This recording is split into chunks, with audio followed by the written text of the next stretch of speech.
যে এই বাসাটা তো রক্ষা হচ্ছে। কারখানা তো 10টা বাজে আগুনটা লাগছে, লাগিয়ে দিয়ে সকমকে কিছু দেই না। তারপরে অন্ধকার কান্না বাড়ি করছি, কারকে মুখ দাইয়ে না, তো আগুন লাগছে না, কি লাগছে মুখ দাইয়ে না কথা। আমরা এই কারখানা বর্জন করি, কারখানা আমরা উচ্ছেদ করতে চাই। এখন এর পরবর্তীতে ক্ষতি হয়ে গেছে, এতে আর যদি পরবর্তী না হয়, এই জন্য আমরা অবশ্যই সবাইকে গ্রামবাসীকে নিয়ে বলবো আমাদের আবাসিক এলাকায় কোনো কারখানা চলবে না, কারখানা দিতে দিব না। এখানে যে কারখানা দিয়েছে তার কোনো এই আগুনের জন্য যে সিকিউরিটি পারপাস কিছু রাখা হয় তাদের কিছুই ছিল না। বিদ্যুতের শর্ট সার্কিটে দেখে যে আগুন জ্বলে, তারপরে খবর দিল, আমরা আসলাম, নিবানোর জন্য চেষ্টা করলাম।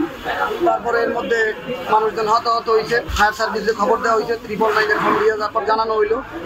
এখানে বিদ্যুতের অফিসে ফোন করে বিদ্যুৎ অফ করা হয়েছে।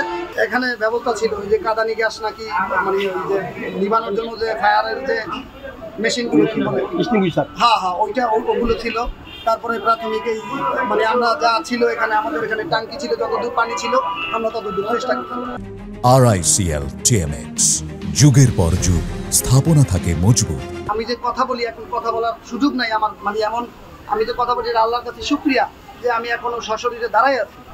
এখানে মেশিন ছিল, ডিজিটাল মেশিন ছিল, প্রিন্টিং এর মেশিন ছিল 2টা, কাটিং মেশিন ছিল, সেলাই মেশিন ছিল 12টা, সিলিং মেশিন ছিল, তারপরে ব্যাগে যে ফিতা লাগায় এটার জন্য আমাদের ওই যে 4 পাঞ্চের হ্যান্ডেল মেশিন ছিল, চায়না যে মেশিনগুলো সবগুলো চায়না মেশিন। 2-3 জনের মতো আহত হয়েছে।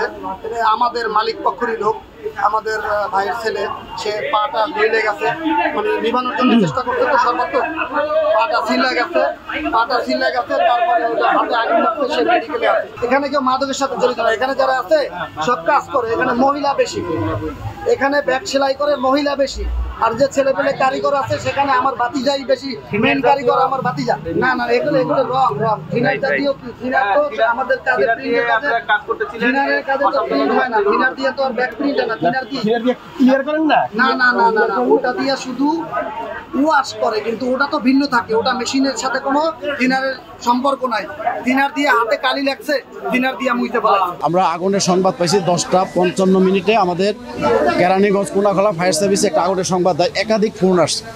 আসার সাথে সাথে আমরা 3টা গাড়ি, ফার্স্ট কল, সেকেন্ড কল এবং বিশেষ পানিবাহী গাড়ি, পানির গাড়ি সহ আমরা আউটে আসি। আমরা আইসা আগুনে দেখি যে ভয়াবহ আগুন।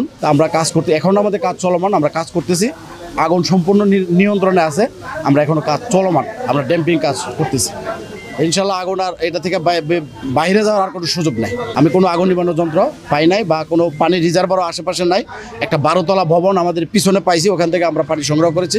আর আমাদের বিশেষ পানিবাহী গাড়ি 6500 লিটার, 6500 লিটার পানি এটা আমরা ব্যবহার করেছি। ক্ষয়ক্ষতি এখানে যে প্রিন্টিং যে মেশিন আছে, এই মেশিনারি ক্ষয়ক্ষতি হয়েছে এবং তাদের যে প্রিন্টিং যে মালামাল আছে, আপনার ব্যাগ, শপিং ব্যাগ যেগুলো আছে সংরক্ষিত, এইগুলা আছে। এবং একটা অফিসার ছিল, অফিসের মধ্যে কম্পিউটার ছিল, এগুলো ক্ষতিগ্রস্ত হয়েছে। আমরা 3টা ইউনিট কাজ করছি। জি, Konakhola fire service, Keraniganj fire station থেকে 3টা ইউনিট আমরা কাজ করছি। 3টা ইউনিটে আমরা আসছি, 3টা ইউনিট কাজ করছি।